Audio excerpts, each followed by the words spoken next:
तुमचा आवाज आला का आता? म्हणजे मला सांगा हो तुम्ही, मला काही ऐकू आलं नाही म्हणून विचारते. खणखणीत नाम घ्यावं तेव्हा भक्तीचा आनंद आहे. श्रोते हो, आमच्यापैकी बरीच मंडळी अशी टाळी वाजवतात. म्हणजे वाजू की नको, वाजू की नको, वाजू की नको म्हणतोय ते देवालाही कळलं नाही पाहिजे. हां, खणखणीत नाम घ्यावं, खणखणीत टाळी वाजवावी. अहो मी कशाला, माझं जात ग फिरते बहुत,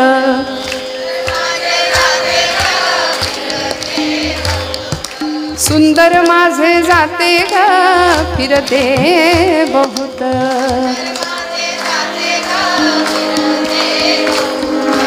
ओव्या गाऊ कौतुके तू ये रे बा विठ्ठला.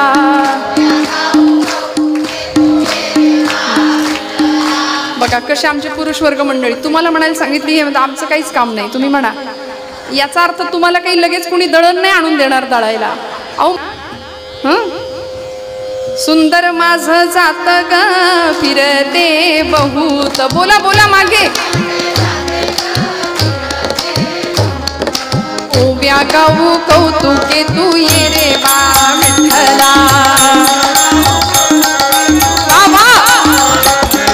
ये रे बा विठ्ठला, आहा हो ये रे बा विठ्ठला. ये रे बा विठ्ठला तू ये रे बा विठ्ठला.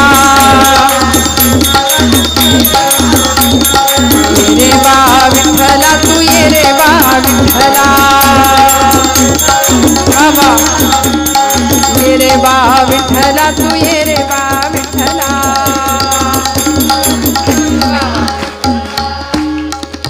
असा प्रपंच, अध्यात्माचा स्पर्श असलेला प्रपंच करायला काय हरकत आहे? जनाबाईंचा होताच नव्ह. 14 माणसांचं दळण रोज दळायच्या. त्या हातामध्ये जातं असायचं, काम असायचं आणि मुखात अखंड नाम असायचं. आपण जर चपाती भाकरी भाजी करताना इथं केल्याची किंमत नाही, खाल्ल्याची किंमत नाही, गिळा एकदाशी असं करून जर वाढलं तर खाणाऱ्याला तुम्ही बासुंदी वाडा, श्रीखंड वाडा, आम्रखंड वाडा, काही त्याचा अर्थ नाही. पण हेच तुम्ही साधी चटणी भाकरी सुद्धा छान देवाची द्वारी उभा क्षण भरी तेणे मुक्तिचारी साधी येल्या असं मस्त पोळ्या करता करता, भाकऱ्या करता करता हरिपाठ जर केला तर हरिपाठाच्या संस्कारातनं तयार झालेली भाकरी आमच्या पतिदेवांनी, आमच्या मुलांनी, आमच्या घरातल्यांनी खाल्ली तर आचार किती समृद्ध होईल याची कल्पना करा. अन्नात जायते बुद्धी म्हटलंय. जसं अन्न तशी बुद्धीच घडेल, निर्माण होईल. त्यामुळे तुमच्या माझ्यावर खूप मोठी जबाबदारी. येथ वडील जे जे करीती तया नाम धर्म ठेविती त्याची येर अनुष्ठिती सामान्य सकल. मोठ्या माणसांवर प्रचंड मोठी जबाबदारी आहे. येणारा पुढचा काळ अत्यंत भीषण आणि भयावह आहे आमच्या लेकरांसाठी. लेकरं संख्येने कीर्तनाला सुद्धा कमीच दिसतात. तरुण पिढी कीर्तनाला संख्येने तुलनेने कमी दिसते. त्यामुळे येणारा काळ अत्यंत भयान भीषण आहे. याकरता आम्ही जागरूक असणं, सजग असणं अत्यंत महत्त्वाची, काळाची खूप मोठी गरज आहे. श्रोते हो, धर्मस्वरूप परमेश्वराला भजणं आणि त्याच्याकडं जे मागायचंय तेच मागणं. बघा तो दाता आहे, तो द्यायला बसलाय, पण काय मागायचं याचा विवेक आम्हाला संत चरित्र आणि महापुरुषांची, सत्पुरुषांची चरित्र शिकवतात. महाभारतातला असाच एक प्रसंग आहे. माझ्या हातातल्या उर्वरित वेळेमध्ये सांगण्याचा प्रयत्न करते. नारदीय पठडीचं एक खूप सुंदर आख्यान आहे. आपण सगळ्यांनी कधीतरी कदाचित ऐकलंही असेल. अर्थात नवीन काहीच नसतं, सगळंच सगळ्यांनी ऐकलेलं असतं बऱ्यापैकी, कारण तुम्ही बहुश्रुत आहात, सगळ्यांचं ऐकता. पण अतिशय सुंदर अशा पदांच्या माध्यमातून जुन्या कीर्तनकारांनी बहार आणि रंगवलेलं असं हे आख्यान आहे. महाभारतातली अशी एक व्यक्ती आहे की ज्या व्यक्तीची भक्ती ही जगाला दाखवण्याकरता नव्हती, जगाला दिसणारी नव्हती, पण परमात्मा गोपालकृष्णाला मात्र प्रिय होती. असे राजा शंतनूचे आणि गंगेचे पुत्र, गंगापुत्र पितामह भीष्म, गांगेय असं त्यांचं नाव, देवव्रत असं त्यांचं नाव. पितामह भीष्म भगवान गोपालकृष्णांची निस्सीम भक्ती करावी, जगाला दाखवणारी भक्ती नव्हती, वरवर दिसायला साथ होती अधर्माची. हस्तिनापूरच्या सिंहासनाशी एकनिष्ठ असलेले पितामह भीष्म प्राण गेला तरी चालेल पण सिंहासनाशी असलेली निष्ठा सोडणार नाही अशी प्रतिज्ञा केली होती. भीष्म प्रतिज्ञा होती. अधर्म समोर घडताना पाहत होते पण तरी सुद्धा कुरुकुलाची, कौरव पक्षाची साथ सोडली नाही पितामह भीष्मांनी. पण हृदयामध्ये मात्र अधिष्ठान अखंड धर्माचं. धर्माची तू मूर्ती, पाप पुण्य तुझे हाती. अखंड धर्माचं अधिष्ठान हृदयामध्ये. त्याच धर्म भावनेला धरून प्रत्येक कर्म हातून घडत होतं. वरवर दिसायला लोकांना अधर्माची साथ आहे असं वाटत होतं, पण भगवंताचं अधिष्ठान कायम हृदयाशी. भगवंतांनी अखंड समजावून सांगितलं दुर्योधनाला, पण दुर्योधन ऐकलं नाही. दोघंही मदत मागण्याकरता आले होते द्वारकेला भगवंतांना. दुर्योधन सुद्धा आला होता आणि अर्जुन सुद्धा आला होता. युद्धासाठी मदत पाहिजे भगवंता तुझी.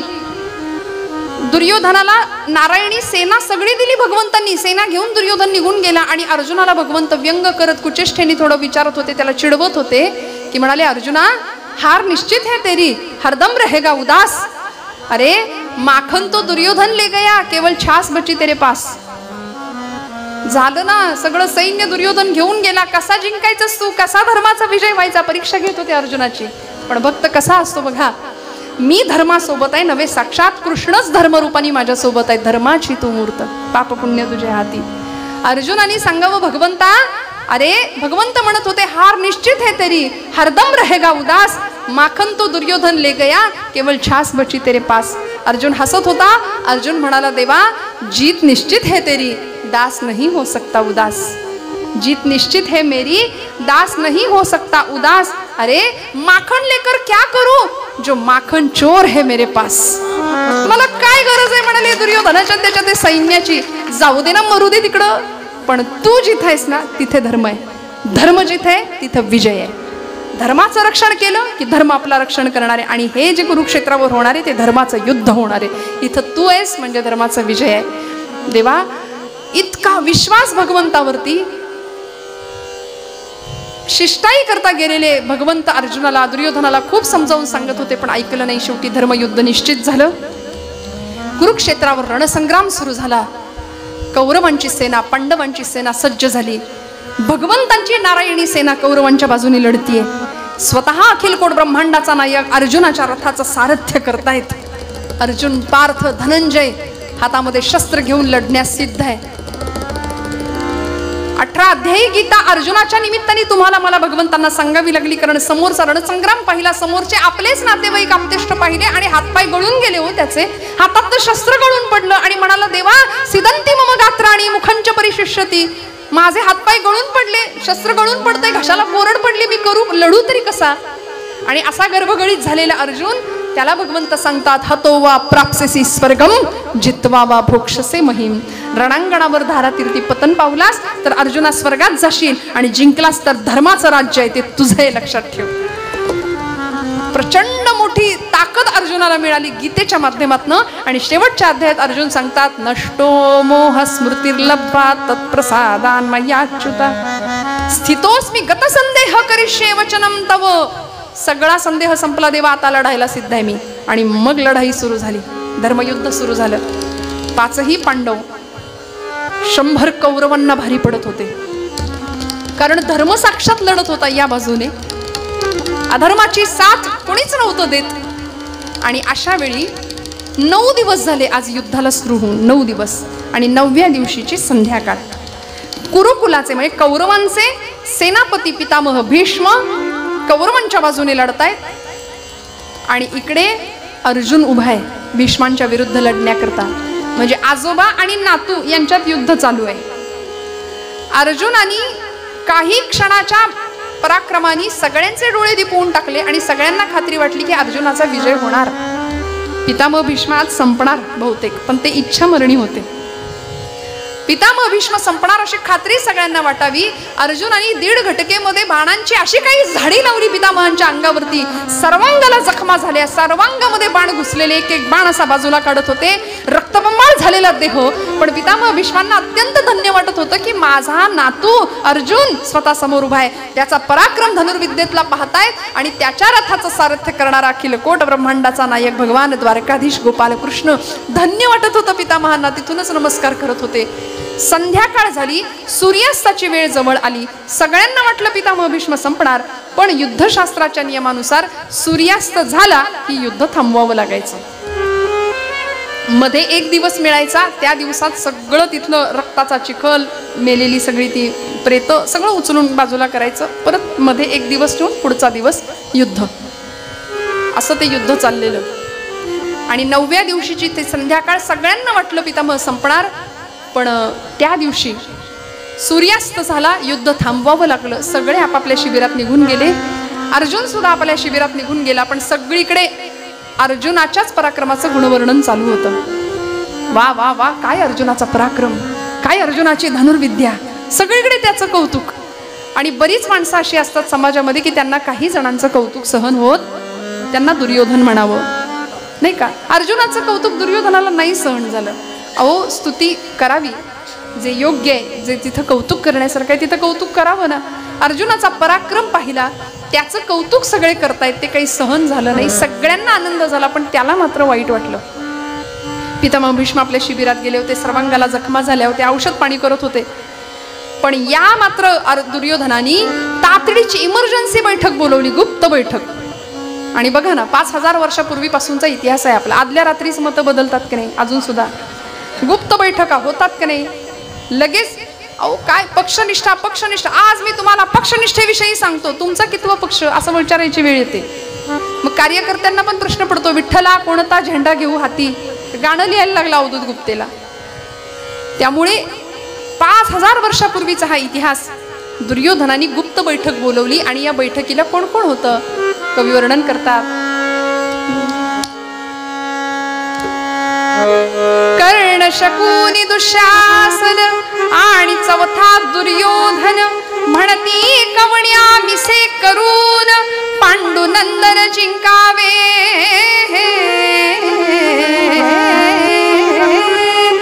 4 जण बैठकीला बसलेत. कोण कोण आहेत? कर्ण, शकुनी, दुःशासन आणि चौथा दुर्योधन. 4 जण.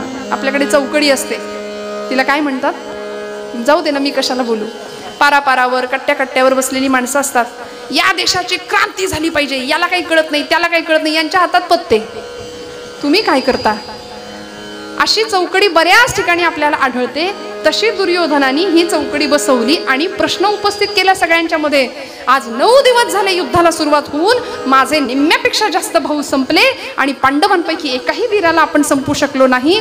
तेव्हा या युद्धामध्ये पराभव कुणाचा होणार, या युद्धामध्ये विजय कुणाचा होणार, असा दुर्योधन प्रश्न उपस्थित करतोय. कुणीच काही तिथं बोले ना. पण एक जण हसले, ते होते शकुनी मामा. ते हसले आणि ते नुसते शकुनी नव्हते, होते अपशकुनीच पात्र होतं ते महाभारतातलं, आपल्या सगळ्यांना माहिती. त्यांचं हसणं दुर्योधनाला कळलं आणि दुर्योधन म्हणाला, मामा बोला ना, काय बोलायचंय तुम्हाला, नुसते हसताय कशाला. काही जणांचं हसणं सुद्धा सूचक असतं बघा. बोला, नुसते हसू नका, बोला. शकुनी मामा म्हणले, बोलू, तुला आवडेल, हा बोला ना म्हणाले. आता असंही 11:15 होत आहेत, 11:30 पर्यंत होईल ना तुमचं बोलणं. हा होईल म्हणाले. मग बोला, पटकन बोला, काय बोलायचंय तुम्हाला. शकुनी मामा म्हणले, दुर्योधना अरे फसलायस लेका, तू फसलायस, तुझ्या बरोबर कपटाने व्यवहार केला जातोय, तुला कळत नाही. मामा काय बोलायचंय, सरळ सरळ बोला. अरे वेड्या, पितामह भीष्म सेनापती आहेत कौरवांचे आणि रक्षण करतायत पांडवांचं. असा शत्रूला फितूर असलेला सेनापती काय कामाचा. सेनापती बदल पहिला, सेनापती बदलू आणि सेनापती बदलून सेनापती करू कोणाला, करू कौरव सेनेचा. शकुनी मामा म्हणतायत, दुर्योधना तुला एवढं कळत नाही का रे, एवढं कळत नाही. कोण आहे तुझ्या शेजारी बसलेला, जरा बघ, किती निष्ठावान आहे तुझ्याशी. प्राण गेले तरी चालतील पण तुझ्याशी असलेली निष्ठा सोडणार नाही, त्याला कर सेनापती. कोण होता शेजारी. हा कर्ण तुझा प्रिय सखा, हा कर्ण तुझा प्रिय सखा, असता धरितोसी व्यर्थ काळजीला. यत शक्ती किती वर्णू, यत शक्ती किती वर्णू, भीतो मनी आणि ताची काळजीला. रामा राम राम हरे हरे, रामा राम राम राम हरे हरे, रामा राम राम राम सीतापते, राम राम राम राम रमोत्तम, राम राम राम राम हरे हरे, राम राम. यत शक्ती किती वर्णू, भीतो मनी आणि ताच काळजीला. अरे काळ सुद्धा ज्या शक्ती समोर उभा राहू शकत नाही, काळ घाबरतो ज्या शक्तीला, असा कर्ण तुझा प्राणप्रिय सखा मित्र असताना तू घाबरतो कशाला? याला सेनापती कर ना. पण दुर्योधन अजूनच शंकेनी संशयानी पाहतो एक शकुनीकडे. मामा म्हणले, शकुनी मामा म्हणले की दुर्योधना, अरे नाही इथे मामा आहे तो, पण ते चांगले मामा आहेत आमच्या सगळ्यांचे, पंढरीनाथ भगवान की. मामा म्हणले बोलू, तुला आवडेल का? तुला आवडेल? कर्णाला सेनापती पदावर रुजू कर, भीष्मांना सेनापती पदावरनं बाजूला कर, आणि माझ्यावर विश्वास नसेल तर आत्ता या क्षणाला जा, भीष्मांच्या शिबिरात जा, तिथं बघ काय चाललंय ते, तिथं जाऊन बघ. आणि दुर्योधन खरंच की रात्रीच मध्यरात्रीच गेला. पितामह भीष्मांच्या शिबिराच्या बाहेर उभा राहिला आणि कानावर शब्द बाहेर पडले, श्री कृष्ण गोविंद हरे मुरारे, हे नाथ नारायण वासुदेव, प्रद्युम्न दामोदर विश्वनाथ, मुकुंद विष्णू भगवन नमस्ते, गोपाल कृष्ण भगवान की. आणि भीष्मांच्या मुखातनं श्रीकृष्ण परमात्म्याचं नामस्मरण ऐकलं आणि मामांचं बोलणं दुर्योधनाला पटलं. म्हणाले खरंय की, असा शत्रूला फितूर असलेला सेनापती काय कामाचा? जाऊ दे म्हणाले. आतमध्ये गेला, प्रवेश केला आणि भीष्मांना सांगितलं, आजोबा काय लावलंय? पितामह भीष्म म्हणले, राजा या वेळेला आत्ता तू माझ्या शिबिरात कशा करता आलास? कशा करता नाही, आज 9 दिवस झाले युद्धाला सुरुवात होऊन, माझे निम्म्यापेक्षा जास्त भाऊ संपले आणि पांडवांपैकी एकाही आपण वीराला मारलं नाही. या युद्धाचा परिणाम काय होणार? आपण पक्षपातीपणा करता, पांडवांचं रक्षण करता, नोकरी आमची करता, आणि रक्षण मात्र पांडवांचं त्या काळ्याचं करता, त्याची बाजू धरता. पितामह भीष्म म्हणले, राजा राजा राजा, अरे थांब, अरे कसला आरोप करतोस माझ्यावर? माझं वय बघ, माझ्या अंगावर झालेल्या जखमा बघ, वेळ बघ काय आहे. फार बोललास रे, जा आता झोप जरा, तू झोप, मलाही अशी विश्रांती घेऊ दे, फार बोललास, जा. दुर्योधन म्हणला, जातो, पण उद्याच्या दिवसात पांडव संपले पाहिजेत. भीष्म चिडले, दुर्योधना काय म्हणलास? उद्याच्या दिवसात पांडव संपले पाहिजेत? अरे पांडवांना संपवणं, विजय मिळवणं हे काही माझ्या हातचं आहे? आणि त्यांच्यावर विजय मिळवण्याकरता आजपर्यंत तुझं केलेलं कर्म काय आहे की तुला जय मिळावा? आजपर्यंत केलेलं कर्म आठव. सत्याची बाजू आहे तुझी, धर्माची बाजू आहे तुझी. दुर्योधन म्हणतो, ते काही मला माहिती नाही, उद्याच्या दिवसात पांडव संपले पाहिजेत. पितामह भीष्म म्हणतात, दुर्योधना असले आरोप करतोस ना माझ्यावर? अर्जुनाच्या बाणांनी जेवढ्या जखमा झाल्या नाहीत ना, तेवढ्या जखमा तुझ्या शब्दांच्या बाणाच्या होत आहेत मला. आणि खरंय श्रोते हो, शब्दाची जखम शस्त्राच्या जखमेपेक्षा भयानक असते. शस्त्राची जखम भरून निघते, पण म्हणून शब्दांनी कुणाला दुखवू नये असं म्हणतो ना आपण, शब्दांनी कुणालाच नाही दुखवायचं. भीष्म म्हणे रे राया, लागती वाग्बाण काळ झाला की, समरी श्रम आता तुझ वदता फार काळ झाला की. जा जा, उशीर झालाय म्हणाले, आता बोलू नकोस काही, जा. निघाला. उद्याच्या दिवसात पांडव संपले पाहिजे, त्याचं आपलं तेच टुमणं. भीष्म संतापले. थांब म्हणाले. काय म्हणालास? उद्याच्या दिवसात पांडव संपले पाहिजे? ठीक आहे, उद्या हा भीष्म तरी तुमच्या मार्गातनं बाजूला होईल, नाहीतर पांडव तरी स्वर्गवासाला जातील. शपथ घेतो, प्रतिज्ञा करतो म्हणाले. उदयी कमारीन पंडुनंदना, नाही तरी देईन आपुले प्राण, हे देहांत प्रायश्चित्त घेईन, सत्य जाण राजेंद्रा. उद्या पांडव संपतील, नाहीतर हा भीष्म तुमच्या मार्गातनं बाजूला होईल, निष्पांडवी पृथ्वी करेन, अशी भीष्मांनी दुहेरी प्रतिज्ञा घेतली. पांडव तरी संपतील, नाहीतर मी तरी संपेन. तेव्हा याला बरं वाटलं. चला म्हणाला, हुश, आपलं काम झालंय. निघाला. त्याला असं वाटलं आपलं बोलणं कुणीच ऐकलं नाही, पण ऐकलं.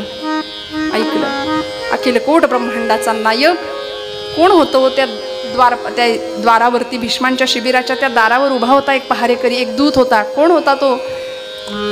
तिथे होता एक दूत माधवाचा, तिथे होता एक दूत माधवाचा, तिथे होता एक दूत माधवाचा, तिथे होता एक दूत माधवाचा. सेवी कौरव परिपक्ष पांडवा,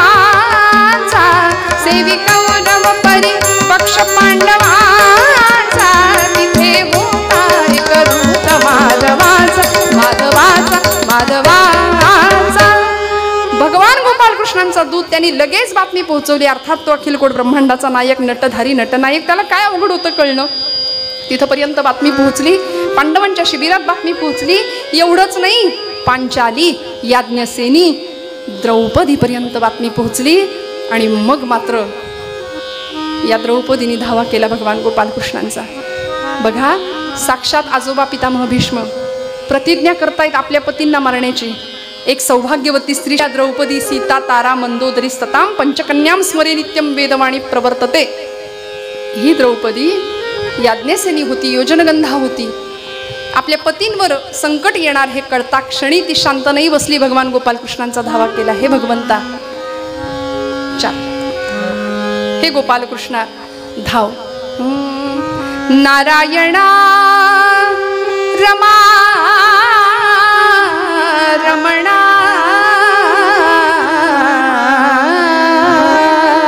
हे कृष्णा, हे गोविंदा, हे माधवा, हे ऋषिकेशा, धाव. माझ्या प्रत्येक संकटात तू धावलास ना. भर दरबारात दुःशासनाने मला केसांना धरून फरफटत ओढत आणलं होतंस. दयेची याचना करत होते, पण तू आलास. कुणीच नाही माझ्या कामी आलं. आता परत ये. नारायणा रमा रमणा, नारायणा रमा रमणा, मधुसूदना मनमोहना रे मधुसूदना मनमोहना, करुणाघना रे नारायणा रमा रमणा, नारायणा.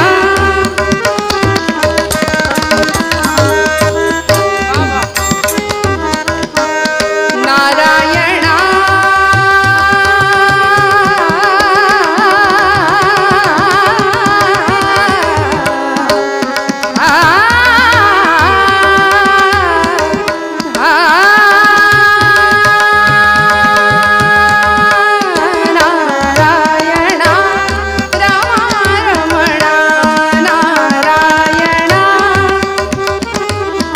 धाव आता श्री हरी झडकरी बलसागर गोविंदा. धाव आता श्री हरी झडकरी बलसागर गोविंदा. धाव आता श्री हरी झडकरी बलसागर गोविंदा रे बलसागर गोविंदा, बलसागर गोविंदा, बलसागर गोविंदा रे. धावता श्री हरी झडकरी बलसागर गोविंदा रे. तुझी आचरणी सादर वंदन, तुझी आचरणी सादर वंदन, तुझी आचरणी सादर वंदन, तुझी आचरणी सादर वंदन, तुझी आचरणी सादर वंदन, तुझी आचरणी, तुझी आचरणी सादर वंदन करितो परमानंदा, करितो परमानंदा. दे प्रसादा व्यंकटेशा, दे प्रसादा व्यंकटेशा, जगताचा आनंदा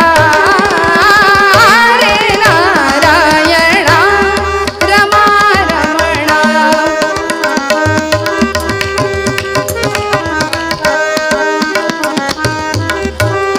रमा रमणा मधुसूदना मनमोहना रे मधुसूदना मनमोहना, करुणाघना रे नारायणा, नारायणा, नारायणा. गोपाल कृष्ण भगवान की. कृष्णा धाव म्हणून धावा करावा भगवंतांचा. आणि दूर कुठे होते भगवंत, दूर कुठे होते. द्रौपदी ज्यावेळी भगवंतांकडे आली ना, त्यावेळी भगवंतांना द्रौपदी सांगते, कृष्णा, अरे माझ्या पतिदेवांवर घाला येणारे, त्यांच्या जीवनावरती घाला येणार, माझ्या सौभाग्यावरती घाला येणारे, आणि तू माझा भाऊ म्हणवतोस ना, खुशाल झोपा काढतोस, तुला काहीच कल्पना नाही याची. भगवंत म्हणतात, अगं द्रौपदी, झालंय तरी काय, जणू काही आपल्याला काहीच माहिती नाही असं देव दाखवत होते. द्रौपदी म्हणाली, म्हणजे देवा तुला काहीच माहिती नाही? अरे पितामह भीष्मांनी निष्पांडवी पृथ्वी करण्याची प्रतिज्ञा केली आहे उद्या. भगवंत म्हणतात, पितामह भीष्मांची प्रतिज्ञा, निष्पांडवी पृथ्वी करेन म्हणून? छे छे छे द्रौपदी, अगं ज्या भीष्मांच्या समोर काळ सुद्धा उभा राहू शकत नाही, त्यांच्या समोर मी काय करणार? द्रौपदी म्हणते, म्हणजे देवा याच्यावर उपाय नाही आता? छे छे, उपाय कसला विचारते? अगं काळाला सुद्धा ज्यांच्या पुढे उभं राहण्याची ताकद नाही, मी काय करणार? द्रौपदी म्हणते, ठीक आहे देवा, मग माझे पती उद्या संपणार, मग त्याआधी आज ज्या यज्ञवेदीतनं माझा जन्म झाला त्या यज्ञवेदीला माझा देह मी समर्पित करते, मी निघाले कृष्णा. म्हणून पाठ फिरवली आणि भगवंत म्हणताय, द्रौपदी द्रौपदी, थांब थांब थांब थांब, मला एक उपाय सुचायला लागलाय, आपण प्रयोग करायला काय हरकत आहे, करून बघूया, बघूया झालं यश मिळालंच तर. द्रौपदी म्हणते, काय करायचं देवा, सांग पटकन. भगवंत म्हणाले, हे बघ द्रौपदी, ज्यांनी ही प्रतिज्ञा केली आहे ना त्यांच्याकडे जायचं आत्ता, हो या मध्यरात्री, हो आत्ता निघायचं. अरे शत्रू पक्षाचा सेनापती, बंदोबस्त केवढा असेल, सिक्युरिटी केवढी असेल तिथं, आपण पोहोचणार कसं तिथपर्यंत?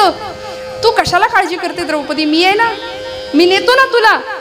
म्हणून भगवंत द्रौपदीला घेऊन कुणालाही न कळता त्या युद्ध मार्गातनं, त्या आड मार्गाने, त्या रस्त्याने भीष्मांच्या शिबिराच्या दिशेने चाललेत. वेळ मध्यरात्रीची, मध्यरात्रीची वेळ. भीष्मांच्याकडे साक्षात गोपाल कृष्ण द्रौपदीला घेऊन निघाले. द्रौपदी म्हणते, देवा अरे तू कृष्ण, तुला कोण नाही ओळखणार, तुला सगळे ओळखणार. नको अरे. भगवंत म्हणताय, तू काळजी करू नको, मी माझं रूप बदलणार आहे, मी सोंग घेणार आहे, लहानपणापासून मला याची सवय आहे, मी अत्यंत उत्तम सोंग वठवतो, मी तुझ्या जोडा राख्याचं सोंग घेतो. म्हटले, जोडा राख्या, माझा गडी होणार? हो, तुझ्या गड्याचं सोंग घेणार. तुका म्हणे, त्याचा देव सर्व भार चालवी कामार होऊन या. गडी होतो देव, म्हणून तर तुकोबराय त्याला म्हणतात ना, जीवीच्या जीवना तुका म्हणे नारायणा, माझ्या जीवाचा जीव का वाटलं हो संतांना? कारण देवानी स्वतःलाच भक्ताला देऊन टाकलं. वेळ प्रसंगी देव म्हणाला, मी मलाच तुला देऊन टाकतो. द्रौपदीचा गडी झाला भगवंत, जोडा राख्याचं सोंग घेतलं आणि निघाले दोघ जण त्या युद्ध मार्गावरनं, त्या काट्याकुट्यांमधनं, अक्षरशः रक्ताचा चिखल झालेल्या त्या युद्धभूमीतनं भगवंत स्वतः द्रौपदीला घेऊन निघालेत. कितीतरी अंतर चालून गेलं आणि द्रौपदीच्या पायाला खडे काटे टोचतायत. द्रौपदी सांगते, देवा नाही चालवत रे आता.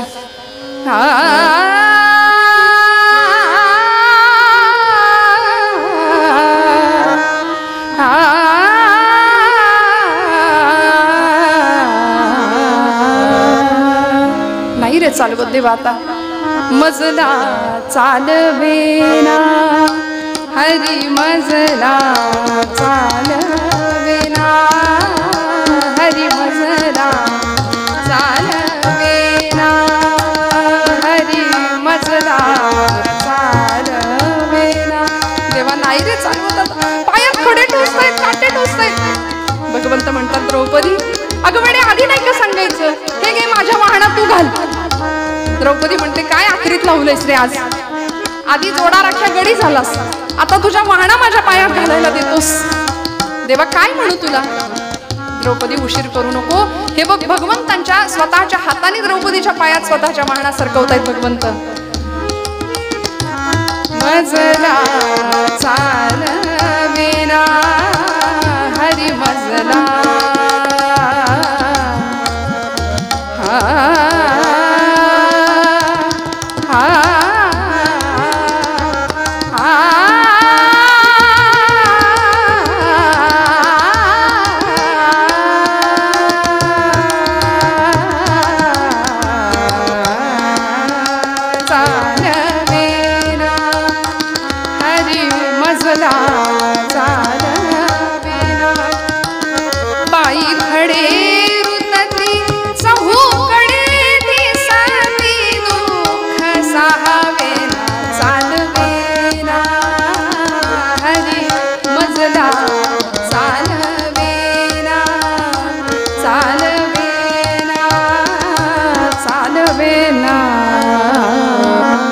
देवा नाही रे चालवत. देवाने स्वतःच्या वाहनात द्रौपदीच्या पायात सरकवल्या.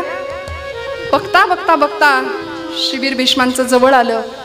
शिबिराच्या बाहेर द्रौपदीला सांगितलं, आता हे बघ इथपर्यंतच माझं काम होतं, आता आतमध्ये तू एकटीनं जायचं. वा रे वा, मला एकटीला आत पाठवतोस, इथपर्यंत मला आणलंस. हे बघ द्रौपदी, भीष्मांचा नियम आहे, भीष्मांच्या शिबिरामध्ये 3च व्यक्तींना प्रवेश आहे.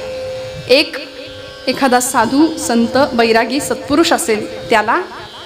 2, एखादी पतिव्रता सौभाग्यवती स्त्री असेल तिला.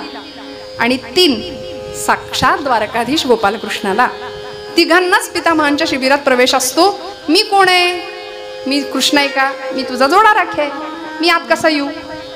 देवा वारे वा, मला इथपर्यंत आणलंस, इथे थांबतोस, जा आतमध्ये जा आणि भीष्मांशी बोल, तुला काय बोलायचं ते. द्रौपदी सांगते, देवा मी जाईन खरी, पण भीती वाटते रे. त्यांनी जर मला विचारलं तुझ्याबरोबर कोण आलंय, तुला इथपर्यंत कुणी आणलं, तर काय उत्तर देऊ? सांग माझा जोडा राख्या गडी आलाय म्हणून. खोटं बोलू?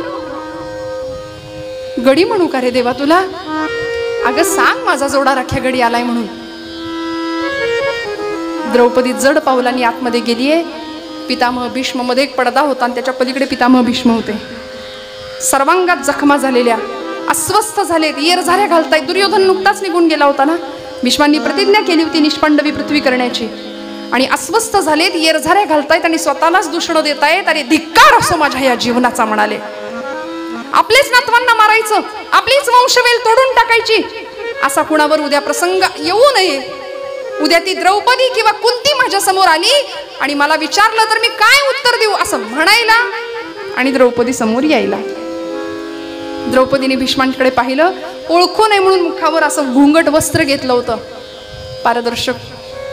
नमस्कार करण्याकरता खाली वाकली. हातातल्या कंकणांचा आवाज झाला आणि भीष्मांच्या मुखातनं शब्द बाहेर पडले, सौभाग्यवती भव.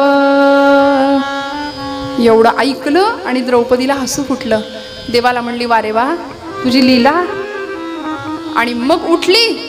भीष्मांना सांगितलं, आजोबा हा आशीर्वाद सौभाग्यवती भव, हा आशीर्वाद या जन्माकरता की पुढच्या जन्माकरता?